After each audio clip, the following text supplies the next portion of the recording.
विद्यार्थी राजस्थान चतुर्थ श्रेणी एग्जाम की तैयारी कर रहे हैं। राजस्थान चतुर्थ श्रेणी कर्मचारी की तैयारी करने वाले सभी विद्यार्थियों के लिए ये क्लास दोस्तों बड़ी इंपॉर्टेंट है। क्लास को आपको ध्यान से कंप्लीट पूरा देखना है, क्योंकि आज दोस्तों अपन राजस्थान जीके देखने वाले, साथ में ही भारत का संविधान, कंप्यूटर और साइंस के इंपॉर्टेंट क्वेश्चन देखने वाले हैं। तो ये क्लास दोस्तों आपके लिए बहुत इंपॉर्टेंट रहने वाली है। इस क्लास में से काफी सारे क्वेश्चन दोस्तों आपको एग्जाम में सीधे मिलने वाले हैं। तो मैं आप सबसे पहले ही कह रहा हूँ, क्लास को ध्यान से देख लेना और सारे प्रश्न दोस्तों याद कर लेना, ठीक है।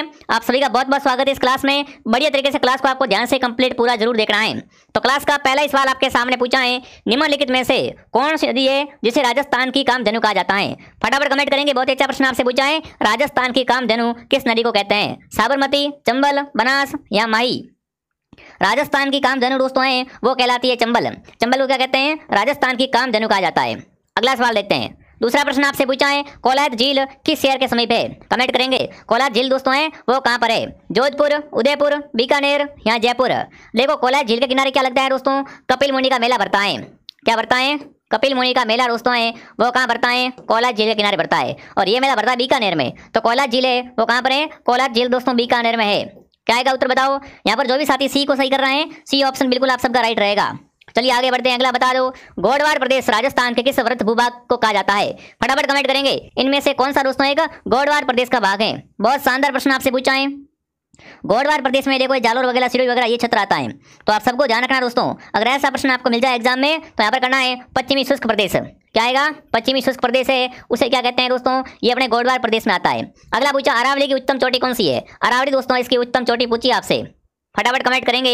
अरावली की दोस्तों सबसे उच्चतम चोटी राजस्थान में अरावली की लंबाई है वो है 550 किलोमीटर, ठीक है ना। राजस्थान में अरावली कितनी फैली हुई है? 550। उसमें से अरावली की सबसे ऊंची चोटी है वो है गुरु शिखर। ये गुरु शिखर चोटी दोस्तों है ये सिरोही में है। कहाँ पर है चोटी? है सिरोही में दोस्तों, ठीक है। इसकी ऊंचाई है वो 1722 मीटर है। ये बिल्कुल इतनी जानकारी काफी आपके लिए, ठीक है। वहीं अगर आपसे पूछे अरावली की दूसरी सबसे ऊंची चोटी कौन सी है, तो शेर चोटी, ये सेकंड नंबर की है। इसकी ऊंचाई 1598 मीटर या 97 मीटर आप कह सकते हो, ठीक है। आगे बढ़े। अगला सवाल, अढ़ाई दिन का झोपड़ा कहां पर है? बहुत अच्छा प्रश्न आपसे पूछा है। बिल्कुल ऐसे ही क्वेश्चन आपको मिलेंगे एग्जाम में कि भाई राजस्थान में अढ़ाई दिन का झोपड़ा कहां पर है? अजमेर, दिल्ली, कन्नौज या दोस्तों बदायूं? तो आपका सबका उत्तर रहेगा यहाँ पर अजमेर। अजमेर में दोस्तों क्या बना हुआ है? अढ़ाई दिन का झोपड़ा बना हुआ है। पहले दोस्तों ये क्या थी? पहले एक सांस्कृतिक पाठशाला थी दोस्तों। क्या थी? संस्कृत पाठशाला थी। फिर इसको तोड़वा कर इसका निर्माण है वो अढ़ाई दिन के झोपड़े में कर दिया गया था। चलिए आगे बढ़ते हैं। अगला सवाल, अगला पूछा है, सूखे का प्रकार। जब किसी क्षेत्र में मौसमी वर्षा दीर्घकालीन औसत से कम होती है तो उसे क्या कहते हैं? मौसमी सूखा, जलीय सूखा, कृषिगत सूखा या सामाजिक आर्थिक सूखा? देखो प्रश्न को समझेंगे पहले दोस्तों। सूखे का वह कौन सा प्रकार दोस्तों? जब किसी क्षेत्र में दोस्तों मौसमी वर्षा है वो दीर्घकालीन, है ना, दीर्घकालीन औसत से कम होती है, तब उसे क्या कहते हैं वो आपको बताना है। बहुत अच्छा प्रश्न आपसे पूछा है। तो देखते हैं आप सबका उत्तर यहाँ पर क्या आता है। तो बिल्कुल आप सबका उत्तर आ चुका, ऑप्शन नंबर ए। क्या रहा सबका? उसे क्या कहते हैं? उसे कहते हैं मौसमी सूखा। क्या कहते हैं? मौसमी सूखा कहा जाता है। अगला सवाल, कौन सा हवाई अड्डा भारतीय हवाई अड्डे के अंतर्गत नहीं आता है ना? भारतीय हवाई अड्डे के अंतर्गत दोस्तों आपको बताना है कि प्राधिकरण में कौन सा संचालित नहीं है। यहाँ पर कौन सा हवाई अड्डा है दोस्तों? भारतीय हवाई अड्डे प्राधिकरण द्वारा संचालित नहीं किया जा रहा है। डबक हवाई अड्डा, किशनगढ़, जोधपुर या जयपुर का हवाई अड्डा? तो यहाँ पर दोस्तों अगर सही उत्तर की बात करें तो यहाँ पर आपका दोस्तों उत्तर क्या रहेगा? वो रहेगा दोस्तों आपका बिल्कुल कौन सा? जोधपुर का रातानाडा। जोधपुर में कौन सा हवाई अड्डा है दोस्तों? रातानाडा। ये हवाई अड्डा दोस्तों है ये भारतीय हवाई अड्डे प्राधिकरण के अंतर्गत संचालित नहीं किया जा रहा है, ठीक है। सी उत्तर आपका सही है। अगला प्रश्न आपके सामने पूछा है, वर्ष 2011 की जनगणना अनुसार राजस्थान के जिलों की संख्या, जहाँ जनसंख्या में क्या हुआ है 2001 से लेकर, है ना, 2001 से लेकर 2011 के बीच दशक की वृद्धि हुई है ना, उसमें आपको बताना है कि राज्य की औसत प्रतिशत दशक की वृद्धि से अधिक कितनी रही है। यहाँ पर आपको बताना अधिक दोस्तों वृद्धि है वो कितनी रही है पिछले 10 सालों में। बहुत शानदार प्रश्न है, समझने वाली बात है, तो ध्यान से इस क्लास को देख लो भाई। तो यहाँ पर दोस्तों वृद्धि हुई है 16 की। कितनी दोस्तों वृद्धि हुई है? 16% की वृद्धि है वो ज़्यादा हुई है औसत से, ठीक है। अगला सवाल देखिए, जाखम परियोजना है और राजस्थान के कौन से जिले में है? फटाफट कमेंट करेंगे। जाखम परियोजना कहाँ पर है? प्रतापगढ़, बांसवाड़ा, झालावाड़ या कोटा? राजस्थान में जाखम परियोजना है वो आपको बताना है कि ये दोस्तों कहाँ पर है। तो राजस्थान की जाखम परियोजना है वो अपने प्रतापगढ़ जिले में है। अरे जाखम परियोजना कहाँ पर है? प्रतापगढ़ में। ऑप्शन ए आप सबका सही है, ठीक है ना। अगर आपको ये क्लास दोस्तों पसंद आ रही है तो क्लास को लाइक एंड सब्सक्राइब जरूर करें, और एक बार क्लास को शेयर भी कर देंगे ताकि जो भी आपके भाई बहन है वो भी इस क्लास में आ जाए। अगला पूछा दोस्तों आपसे, राजस्थान में पर्यावरण और जलवायु परिवर्तन निदेशालय की स्थापना किस वर्ष हुई है? कमेंट करेंगे सभी साथी यहाँ पर कि राजस्थान में पर्यावरण और जलवायु परिवर्तन का निदेशालय इसकी स्थापना किस वर्ष हुई? 2010, 2018, 2019 या 2020? राजस्थान में पर्यावरण और जलवायु परिवर्तन निदेशालय की स्थापना किस वर्ष हुई है ये आपको बताना है। तो यहाँ पर आप सबका उत्तर जो आएगा दोस्तों वो क्या हो जाएगा? चलिए बहुत अच्छा प्रश्न है, फटाफट कमेंट करके बता देंगे। तो यहाँ पर आपका उत्तर रहेगा दोस्तों ऑप्शन नंबर सी। 2019 में क्या हुआ है दोस्तों, राजस्थान में पर्यावरण और जलवायु परिवर्तन के निदेशालय की स्थापना हुई है। देखिए दोस्तों आगे बढ़ते हैं। राजस्थान में 1985 में यूनेस्को द्वारा सबसे पहले विश्व प्राकृतिक सूची में किसको शामिल किया गया था। मैं बात कर रहा हूँ 1985 की दोस्तों। 1985 में किसे दोस्तों यूनेस्को ने अपनी सूची में शामिल किया था। दर्रा अभ्यारण्य, केवलादेव राष्ट्रीय उद्यान, रणथंभौर राष्ट्रीय उद्यान या राष्ट्रीय मरु उद्यान।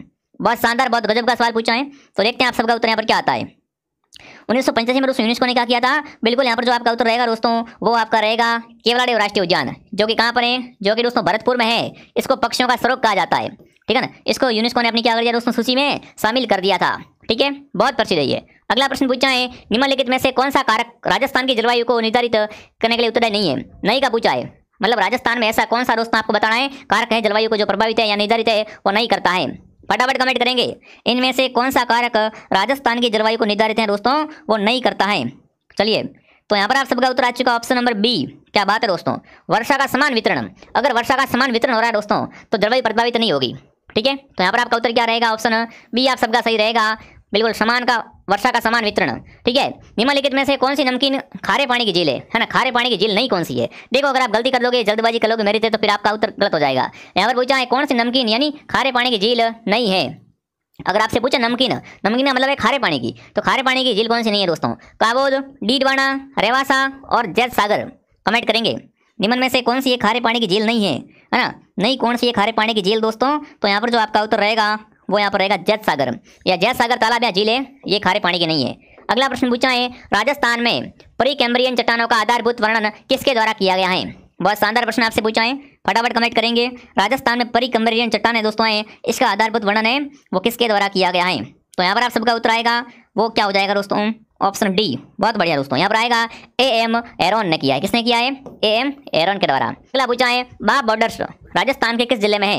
कमेंट करेंगे आप सभी साथी। यहाँ पर जो दोस्तों बॉर्डर्स के बारे में पूछा है वो यहाँ पर आपको बताना है। चलिए फटाफट कमेंट करेंगे, बाप बॉर्डर्स राजस्थान के किस जिले में स्थित हैं। बहुत अच्छा प्रश्न है, कई बार एग्जाम में आ चुका है ये सवाल, एग्जाम में कई बार आ चुका है। तो यहाँ पर आपका उत्तर रहेगा दोस्तों जोधपुर। ये कहाँ पर है, जोधपुर में बाप बॉर्डर्स है, ठीक है। अगला सवाल, रानी जी की बावड़ी राजस्थान के किस जिले में है। कमेंट करेंगे राजस्थान में रानी जी की बावड़ी। एक बात आपको ध्यान रखनी है, राजस्थान में बावड़ियों का शहर दोस्तों है वो बूंदी है, ठीक है ना। तो यहाँ पर आपका उत्तर रहेगा बूंदी में क्या बनी हुई है दोस्तों, रानी जी की बावड़ी बनी हुई है। राजस्थान राज्य में प्रचलित सागड़ी प्रथा क्या है। बहुत बार आ चुका ये भी सवाल, सागड़ी प्रथा क्या है दोस्तों। बंधुआ मजदूर प्रणाली है क्या, शादी की परंपरा है, राजस्व संग्रहण कर का प्रकार है या विशेष प्रकार का कर है। बंधुआ मजदूर प्रथा दोस्तों, बिल्कुल। सागड़ी प्रथा का दूसरा रूप क्या है दोस्तों, बंधुआ मजदूर प्रणाली। तो यहाँ पर आपका उत्तर रहेगा कि सागड़ी प्रथा क्या है, बंधुआ मजदूर प्रणाली है। अगला सवाल आपसे पूछा है, राजस्थान में चंद्रभागा मेला है वो प्रतिवर्ष कार्तिक माह के किस दिन आयोजित होता है। यहाँ पर दिन बताना है, पहले दिन, 7वें दिन, 14वें दिन या अंतिम दिन। कार्तिक मास के किस महीने में किस दिन दोस्तों राजस्थान का क्या बढ़ता है, चंद्रभागा मेला बढ़ता है। बहुत अच्छा प्रश्न आपसे पूछा है। तो यहाँ पर आपका उत्तर आ चुका ऑप्शन डी, कार्तिक मास के अंतिम दिन दोस्तों। कब, अंतिम दिन में ये मेला बढ़ता है। कहाँ पर बढ़ता है दोस्तों, बिल्कुल झालरापाटन झालावाड़ में, ठीक है। अगला पूछा है, गोडवाड़ी बोली किस राजस्थानी भाषा से संबंधित है। गोडवाड़ी बोली दोस्तों है, इसका संबंध किससे है, मारवाड़ी से है क्या, हाड़ौती, ढूंढाड़ी या आयरवाटी। गोडवाड़ी बोली दोस्तों है ये मुख्य रूप से क्या है दोस्तों, मारवाड़ी से है। किससे है, मारवाड़ी की बोली होती है गोडवाड़ी। अगला सवाल आपसे पूछा है, 1903 एवं 1911 में आयोजित दिल्ली दरबार में राजस्थान के किस शासक ने भाग नहीं लिया। एक बात कर रहा हूँ मैं 1903 और 1911 की, दोनों सम्मेलन दोस्तों हुए थे दिल्ली में, बट राजस्थान का ऐसा कौन सा राजा हुआ जिसने भाग नहीं लिया। खेतड़ी के शासक अजीत सिंह, मेवाड़ के महाराणा सज्जन सिंह, उदयपुर के महाराणा फतेह सिंह या महाराणा गंगा सिंह। फटाफट कमेंट करेंगे कौन सा उत्तर आप सबका सही रहेगा। बहुत शानदार, बहुत गजब का सवाल, बेहतरीन क्वेश्चन आपसे पूछा है। तो यहाँ पर आएगा उदयपुर के महाराणा फतेह सिंह दोस्तों। फतेह सिंह है, इन्होंने दिल्ली के दरबार में भाग नहीं लिया था, ठीक है ना। फतेह सिंह के लिए आपको पता है कि छोटे भी कुछ लिखे गए थे, है ना। केसर सिंह के बारे द्वारा चेतावनी के चुंगटिए भी लिखे हुए थे, तो आपने पढ़े होंगे। वो फतेह सिंह के लेकर जाते हैं इनको दिल्ली दरबार में जाने से रोकने के लिए, ठीक है। अगला पूछा है, महाराणा कल्याणमल के आग्रह पर भट्ट सदाशिव ने किस ग्रंथ की रचना की। फटाफट कमेंट करेंगे, महाराणा कल्याणमल के दोस्तों आग्रह पर बिल्कुल भट्ट सदाशिव ने किस ग्रंथ की रचना की थी। वो ग्रंथ था, उस ग्रंथ का नाम था दोस्तों राज विनोद। ये राज विनोद है ना, किसका है दोस्तों, ये बिल्कुल है सदाशिव भट्ट का, ठीक है। इनकी रचना है दोस्तों वो कल्याणमल के आग्रह पर की थी। अगला प्रश्न है, दामना एक गहना है जो पहना जाता है। कमेंट करेंगे, दामना नामक आभूषण दोस्तों वो कहाँ पहनते हैं। दामना जो गहना होता है दोस्तों वो कहाँ पहनते हैं, ये आपको बताना है। दामना आभूषण मारवाड़ में कहाँ पर पहना जाता है दोस्तों, अंगुली में। कहाँ पहनते हैं, उंगली में दामना पहना जाता है। अगला पूछा है, निम्न में से कौन सा एक लोकगीत राजस्थान के पर्वतीय क्षेत्र का नहीं है। पर्वतीय क्षेत्र का लोकगीत कौन सा नहीं है दोस्तों, पटेलिया, कुरजा, बीचियो, लालर। इनमें से कौन सा दोस्तों आपको बताना पर्वतीय प्रदेश का गीत है वो नहीं है। तो बिल्कुल आप सबका उत्तर आ चुका कुरजा। हाँ जी कुरजा दोस्तों है ना, ये पर्वत का नहीं है भाई साहब। ऑप्शन बी आपका राइट है। अगर आपसे पूछे पटेलिया बीचो लालर क्या है, तो ये क्या है दोस्तों, राजस्थान के पर्वतीय क्षेत्र के लोकगीत होते हैं। अगला सवाल, बीकानेर में ऊंट त्योहार का आयोजन कब होता है? बीकानेर में क्या मनाते हैं? ऊंट महोत्सव मनाते हैं। अगर आपसे पूछे राजस्थान में ऊंट महोत्सव कहाँ मनाते हैं, तो ऊंट महोत्सव बीकानेर में मनाते हैं दोस्तों। और इसका आयोजन होता है वो कब होता है, तो ये होता है जनवरी में, ठीक है ना। बीकानेर का ऊंट महोत्सव जनवरी में मनाया जाता है। मेवाड़ क्षेत्र में अलवर जिले में जन्म लेने वाले संत कौन थे? बताओ भाई, इनमें से किस संत का जन्म दोस्तों है वो अलवर में हुआ था, ये आपको बताना है। अलवर में जन्म लेने वाले संत दोस्तों थे लालदास जी। लालदास जी का जन्म कहाँ हुआ था? अलवर में। अगला पूछा है, लोक देवता मणिनाथ जी का मंदिर कहाँ पर है? मणिनाथ जी का मंदिर दोस्तों कहाँ बना हुआ है? इनका मंदिर दोस्तों लोनी के किनारे, लोनी नदी के किनारे कहाँ बना हुआ है दोस्तों? इनका मंदिर बना हुआ है तिलवाड़ा। आप कहोगे तिलवाड़ा कहाँ पर है गुरुजी, नहीं बता। तिलवाड़ा बालोतरा में दोस्तों, कहाँ पर है? बालोतरा में तिलवाड़ा है और यहीं पे इनका मेला पड़ता है, ठीक है। तो ऑप्शन नंबर ए आप सबका राइट रहेगा। आगे बढ़े, रुणीचा रामदेव जी का मेला पड़ता है, ददरेवा में गोगा जी का, करनाल में तेजा जी का, ठीक है। अगला पूछा है, स्वतंत्रता संग्राम के दौरान निम्नलिखित में से कौन सी महिला जेल नहीं गई थी? इनमें से बताना है स्वतंत्रता संग्राम के दौरान कौन सी महिला जेल नहीं गई दोस्तों। तो वो महिला थी कालीबाई। कालीबाई भील का संबंध दोस्तों है वो कहाँ से है? रास्तापाल से है। ये दोस्तों स्वतंत्रता संग्राम में जेल नहीं गई थी, ये अपने गुरु के लिए दोस्तों क्या है, बिल्कुल गुरु के लिए शहीद हो गई थी, ठीक है। आगे बढ़ते हैं, निम्नलिखित में से कौन सा एक मौलिक अधिकार नहीं है? इनमें से बताओ कौन सा एक मौलिक अधिकार दोस्तों है वो नहीं होता है ना। मौलिक अधिकार कौन सा नहीं है ये आपको बताना है। तो चलिए देखते हैं दोस्तों। शैक्षणिक और सांस्कृतिक का अधिकार बिल्कुल है अपन को, संवैधानिक उपचारों का अधिकार भी है, समानता का अधिकार भी है, काम पाने का अधिकार, भाई काम पाने का अधिकार तो ऐसे नहीं होता है ना, ये काम पाने का अधिकार है, ये मौलिक अधिकार में नहीं आता है। ऑप्शन डी आपका राइट है। अगला पूछा, निम्नलिखित में से कौन सी है ना तकनीक जैव चिकित्सा अपशिष्ट के निस्तारण हेतु सर्वाधिक उपयुक्त है? अगर क्या करना दोस्तों आपको जैव चिकित्सा अपशिष्ट को है ना अपशिष्ट का निस्तारण करना है तो कौन सी दोस्तों विधि है वो सबसे अच्छी रहेगी, वो आपको बताना है। बहुत अच्छा प्रश्न आपसे पूछा है।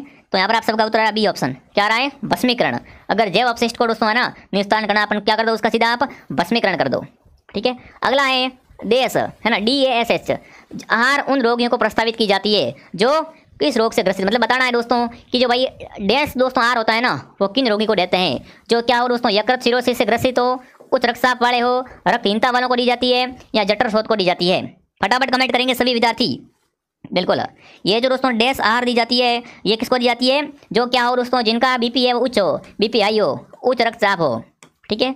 आगे बढ़ते हैं, ये विपरीत लक्षणों के संकेत जीन है ना जोड़े को कहते हैं। फटाफट कमेंट करेंगे विपरीत लक्षणों के संकेतक जीन जोड़े को क्या कहते हैं? एकल संकर, एलील, F1PD या जीनी प्रारूप। फटाफट कमेंट करेंगे। बहुत अच्छा प्रश्न है। विपरीत लक्षणों के संकेतक जीनी जोड़े को क्या कहते हैं दोस्तों? बिल्कुल एलील कहते हैं। क्या कहते हैं उन्हें? एलील कहा जाता है। अगर आपको ये क्लास पसंद आ रही है ना तो क्लास को लाइक एंड सब्सक्राइब कराना साथियों। अगला पूछा है, छोटे द्वारक के गोलियों के गोलीय दर्पण के लिए वक्रता त्रिज्या R और फोकस दूरी F के बीच का संबंध कितना होता है? यहाँ पर बताओ भाई, फटाफट कमेंट करेंगे, है ना। यहाँ पर दोनों के बीच का आपको संबंध पूछा है। दोनों के बीच का संबंध दोस्तों है वो आएगा यहाँ पर R है ना, R बराबर 2F, ठीक है। आगे बढ़े, अगला दोस्तों यहाँ पर मैं टिक मार देता हूँ। आगे बढ़ते हैं, अगला सवाल, निम्नलिखित में से कौन सा रासायनिक परिवर्तन नहीं है? पहचान करो भाई, निम्न में से कौन सा एक रासायनिक परिवर्तन नहीं है? फलों का पकना, भोजन का पाचन, पानी का जमना, दूध का फटना। तो यहाँ पर पानी का जमना है दोस्तों, ये यहाँ पर क्या है? रासायनिक परिवर्तन नहीं है, ठीक है। आगे बढ़े, अगला सवाल, लाभार्थी को 80,000 है ना 80,000 तक का ऋण उपलब्ध करवाने हेतु मुख्यमंत्री स्वनिधि योजना का शुभारंभ कब हुआ? लाभार्थी को यहाँ पर क्या किया जाता है दोस्तों? 80,000 तक का ऋण उपलब्ध करवाया जाता है। ये मुख्यमंत्री की योजना है, इसका शुभारंभ कब हुआ? इस योजना का शुभारंभ हुआ है वो कब हुआ है ये आपको बताना है। तो ये दोस्तों योजना जो स्टार्ट हुई है वो दोस्तों अपने हुई है 15 दिसंबर 2014 से। अगला पूछा है आपसे, भारतीय वायुसेना ने अभ्यास वायु शक्ति 24 कहाँ पर किया? फटाफट कमेंट करेंगे। भारतीय वायुसेना ने दोस्तों अभ्यास वायु शक्ति 24 का आयोजन किया है, वो कहाँ पर किया? तो ये किया है पोखरण में। कहाँ पर दोस्तों? पोखरण में। यहाँ पर पहली बार उसमें क्या हुआ था? परमाणु परीक्षण। क्या हुआ था? पहला परमाणु परीक्षण भी हुआ था, ठीक है। अगला पूछा, निम्नलिखित में से किस राजस्थान राज्य परियोजना को जुलाई 2023 के पतन के अनुसार राष्ट्रीय परियोजना का दर्जा मिला है? 2023 में बताना आपको, 2023 में दोस्तों राष्ट्रीय परियोजना का दर्जा है वो किसे दिया गया है? तो ये दर्जा दोस्तों मिला है वो दोस्तों मिला है पूर्वी राजस्थान नहर परियोजनाओं को। किसको मिला है? पूर्वी नहर राजस्थान परियोजनाओं को। अगला पूछा है, मंत्रिमंडल ने राज्य कौशल नीति है ना जो दोस्तों राज्य की कौशल नीति है उसमें दोस्तों 2025 की जो नीति है ना इसका अनुमोदन कब दिया? फटाफट कमेंट करेंगे। मंत्रिमंडल ने दोस्तों कौशल नीति की जो अनुमोदन दिया है वो कब दिया था? कौशल नीति का अनुमोदन दोस्तों है वो दिया गया है, वो दिया है दोस्तों 8 मार्च को। 8 मार्च 2025। अगला, राजस्थान की अभी तक कुल कितनी महिला मुख्यमंत्री बनी है? राजस्थान में बताना है दोस्तों अब तक कुल कितनी महिला मुख्यमंत्री बनी है। तो अब तक की दोस्तों अगर बात करें टोटल यहाँ पर दोस्तों अगर आपको कैलसी मार के बता दूं मैं, तो वो है अपनी 3। टोटल 3 दोस्तों क्या बन चुकी है, महिला मुख्यमंत्री रह चुकी है। अगला सवाल, सर्च इंजन का उद्देश्य क्या होता है? यानी कंप्यूटर का सवाल पूछा है। कंप्यूटर में क्या होता है, एक सर्च इंजन होता है और उसका काम होता है दोस्तों वेब पर जानकारी ढूंढना। क्या करना, वेब पर जानकारी एकत्रित करना। निम्नलिखित में से कौन सा एंटीवायरस सॉफ्टवेयर नहीं है? यहाँ पर बताओ कौन सा एक एंटीवायरस सॉफ्टवेयर है वो नहीं है दोस्तों। एंटीवायरस सॉफ्टवेयर कौन सा नहीं है, तो वो है दोस्तों यहाँ पर लिनक्स। ऑप्शन बी आपका राइट।